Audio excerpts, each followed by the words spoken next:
di daw siya pipirma. Alam naman namin, hindi ka pipirma kasi Sara ka man talaga. Diehard supporter ni Sara Duterte.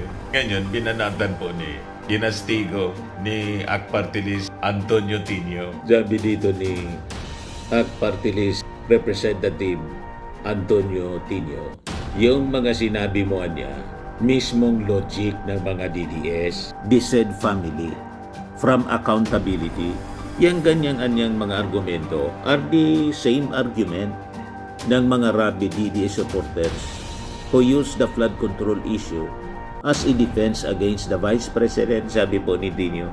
Kung ano yan yung sinasabi ng mga DDS, yun ang sinasabi mo. Siyempre, tag-green nga po. Ever since, hindi man nagbago. O, di ba? Malinaw po ang kulay niya, no? Nito bitsang ko, green. Nagbabagang mga balita at pagtalakay sa mga isyu ng lipunan. Bulsa! Opinyon, banat at paglalantad sa katotohanan. Bulsa! What you see is what you get. You decide. Kabayan, si Dante Maravillas. Pag-usapan natin itong possible impeachment ni Sara Duterte. Kasi as usual, tulad ng dati, si Nabotas Representative Toby Chanco, di daw siya pipirma. Alam naman namin, hindi ka pipirma kasi Sara ka man talaga. Diehard supporter ni Sara Duterte. Ngayon, binanatan po ni ginastigo ni Akpartilis Antonio Tinio. Sabi dito ni Akpartilis Representative Antonio Tinio, yung mga sinabi mo niya, mismong logic ng mga DDS. Kung ano ang narrative po ng mga DDS, yon ang narrative ni Toby Chanco. Kinastigo siya ngayon ni Antonio Tinio, mga kababayan. Yung sabi dito sa balita, House Deputy Minority Leader in ACT Teachers Party List Representative Antonio Tinio took a swipe at Nabotas Representative Toby Chanco for refusing to sign a possible new impeachment complaint against Vice President Sara Duterte unless a so-called big fish is caught first. Yan ang sabi kahapon ni Toby Chanco sa interview ng Billionaire News po. Dati man po talaga, hindi pumirma siya, taon ng impeachment, hindi siya pumirma. Lalo na ngayon. O, di ba? Malinaw po ang kulay niya, ni Toby Chanco. Green. O, di ba po? Nagkukunwari na sumusuporta sa ating Pangulong Bongbong Marcos. Pero ang totoo, green na green, mga kababayan. Ang sinusupport niya si Sara Duterte. At ang kanyang narrative ng mga DDS. Kaya, sang-ayon tayo dito sa naging statement ni Antonio Tinio. Sabi ni Tinio, the argument niya mirrors talking points na ginagamit ng mga hardline Duterte supporters to shield the said family from accountability. Yang ganyang-anyang mga argumento are the same argument ng mga rabid DDS supporters who use the flood control issue as a defense against the Vice President, sabi po ni Tinio. Kung ano yan yung sinasabi ng mga DDS, yun ang sinasabi mo. Siyempre, tag-green nga po.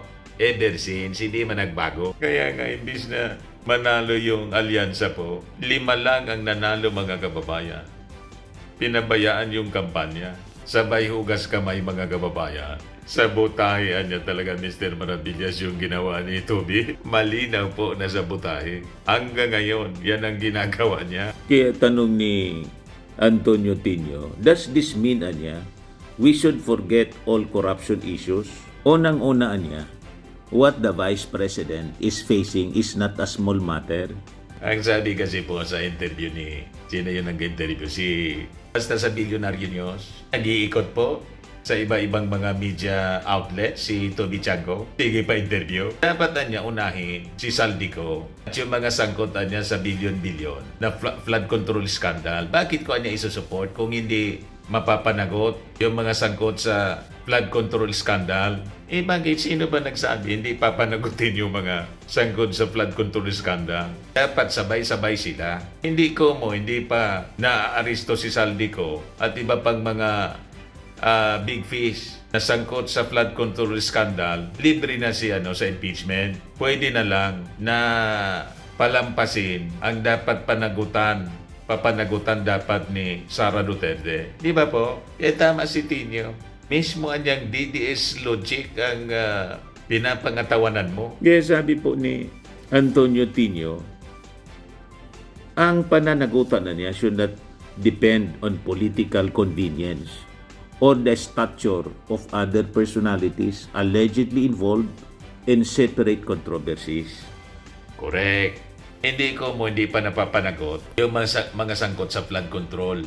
Marami pang mga big fish ang hindi pa po nakakasuhan. Nasa case build up pa lang. Hindi pa po naaaresto. Dapat huwag nang panagutin si Sara Duterte. Ganon ang gustong mangyari. Ganon ang argumento ni Toby Chango na maling-mali po mga kababayan. Pero yan ang gusto niyang mangyari kasi barkada niya si Sara. Malamang kasama si Toby Chango sa kampanya ni Sara sa 2028 po. May pasabi na po, may parinig na si Toby Chango. Pag hindi daw pinanagot si Martin Romualdez, pag hindi pag pinutiktahan daw ang ating Pangulong Bongbong Marcos si Martin Romualdez, kakalas na siya. May ganun mga kababayan.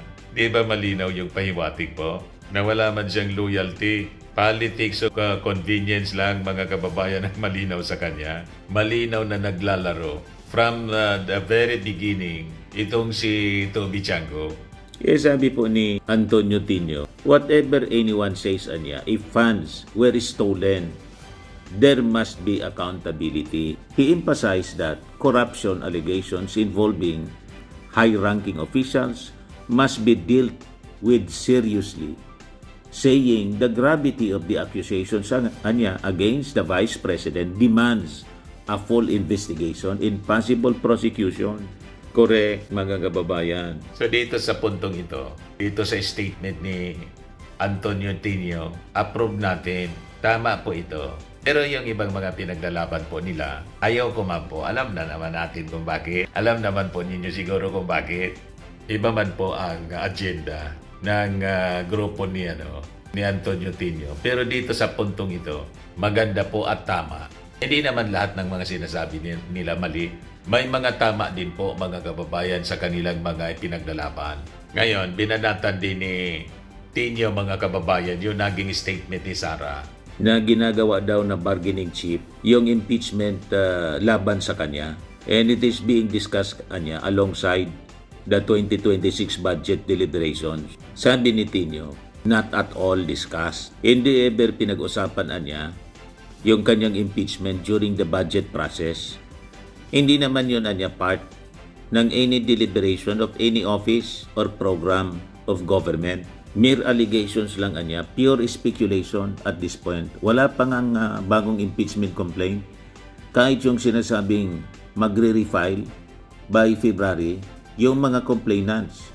At this point, drawing pa lang yan kumbaga. And yet, nagsasalita siya as daw kasado na ito at meron ng mga kung ano-anong akusasyon. Sabi kasi ni Sara, habang dinidiscuss daw yung budget, national budget, ito yung ginagamit na bargaining chip para makakuha ng suporta na i-impeach daw siya. Ibig sabihin, through the budget, pinapamangakuan yung mga congressmen ng pondo. Kung pipirma sila sa impeachment, malaki yung pondo sa mga pipirma. Bargaining chip nga po. Yan ang pinapalabas ni Sara Duterte. Iisitin niyo po, member ng minority. Kung totoo yung ganyan, di sigurado mag-iingay si Tino. Hindi man po kasama sa majority si Tino. Pero kasama si Tino doon sa mga gustong ma-impeach si Sara Duterte. Kasi kitang-kita naman po kung anong pinagagawa ni Sara. Malinaw po na impeachable offenses yung ginawa niyang pagbabanta at yung pagwalda sa confidential funds. Kaya sabi po ni Tino, it seems anya that Duterte's objective is only to discredit any possible impeachment complaints against her, adding that even groups who want to pursue accountability are not sure if any filing will prosper under the new House leadership and composition. Nakita ko niya yung statement niya. Again, nariyan na naman yung panlilidlang typical ng Duterte. Earlier, mamamayang Liberal Party List Representative Laila de Lima also questioned Duterte's statement, noting that it is impossible niya to dangle the budget as the House of Representatives has already finished its role in crafting the General Appropriations Bill. Malinaw po na propaganda para siraan po yung mga congressmen na magsusulong ng impeachment laban sa kanya. Yan ang malinaw. Ang gusto kasi nilang mangyari, ang ma-impeach yung ating Pangulo. Sabi ni Jose Castro, wala man na niya na Mary Grace Piatos ang ating Pangulong Bongbong. Kung sino pa yung nagpa-imbestiga sa korupsyon, yun pa gusto nilang ma-impeach for betrayal of public trust daw. Ang pagpapaimbestiga pala sa korupsyon, isa ng betrayal of public trust. Yung nagbanta, malinaw recorded, at yung hindi pagpaliwanag ng maayos sa paggastos ng pundo ng bayan ng confidential funds. Walang betrayal. Baliktad na po ang mundo talaga po, mga kababayan. But anyway, yan po yung mga abangan natin sa mga susunod na araw. Yung pag-refile ng impeachment complaint laban kay Sara Duterte. At yung pinapalitaw nila, pati daw yung ating Pangulong Bongbong, may mga gusto nang mag-file ng impeachment din. Di-file ninyo. Di ba? Tingnan natin kung lulusot po sa Congress. Yan po yung ating short video, mga kababayan. Pakishare na lang po ninyo ng ating mga videos ngayon. Like and share na rin po ninyo ng ating YouTube channel. Ako po si Dante Maravillas. Bye-bye po. God bless. Firmax Firming and Lifting Cream, pinapahid po sa mga pulses in affected area. Mainam po sa paninigas ng mga kasukasuan. Ito naman po, Automax Radiant Serum. Sa mukha naman yung application, anti-aging po siya. You will look 10 years younger than your age. Sa mga cancer patients naman po, baka lang gusto ninyo itong itry. Ning siya red mix fruit drink. Hindi mo po siya gamot, food supplement siya. Kaya lang, gawa siya mga kababayan sa goji berry. Yung goji berry may anti-cancer properties. O ngayon, yung mga inquiries ninyo, dumiritso na lang kayo sa aming messenger sa Facebook para masagot namin agad. Ayos pa? Ayos na ayos niya, Mr. Maravilla. Sa mga naghanap po ng malinis and spacious fitness gym, pumunta lang po kayo sa aming Colossal Fitness Gym. May Grab car rental din po kami. But anyway, ito po pala yung aming bagong product na binibenta online. I am worldwide amazing pure organic barley powdered drink mix from Australia. Negosyo to ng aking anak na architect entrepreneur Riz Maravillas. Ayan po. Kontakin na lang po ninyo siya, Riz Maravillas on Facebook. Ang mga health benefits niya, boost immunity, improves digestion, enhance energy levels, packed with antioxidants, prevent cancer. Ito naman po yung bago naming product na binibenta online. Eye Glow Serum, whitening po siya. Tingnan ninyo yung epekto sa aking anak na architect before and now. Yung mga inquiries po ninyo, dumiretso na lang kayo sa kanyang Facebook account, Riz Maravillas.